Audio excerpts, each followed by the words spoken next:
Не всяка година започва подредено. И ако усещаш хаос, не значи, че си закъсняла. Аз съм Бетина, експерт по ред и ще ти дам някои стъпки, които ще ти помогнат да влезеш в ритъм с чисто съзнание. Първо, разчисти шкафовете си. Ако има нещо, което ми помага, то това е освобождаването от ненужни вещи. Това ми дава една свобода и лекота. Второ, разчисти гардероба си.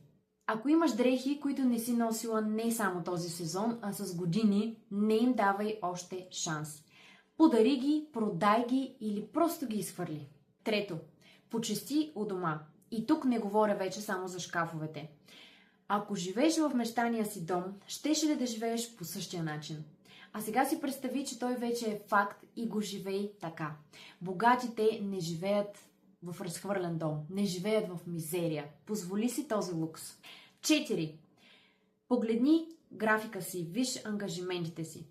Има ли неща, които правиш от вина, по навик или просто защото трябва? Новата година не започва с повече задачи, а с по-малко излишни. Следващия път, преди да се втурнеш да помогнеш на някой, почакай той да те помоли за това. И 5. Подреди приоритетите за този сезон. Не говоря за цели за годината. Попитай се, кои са най-важните неща за мен в следващите 3 месеца.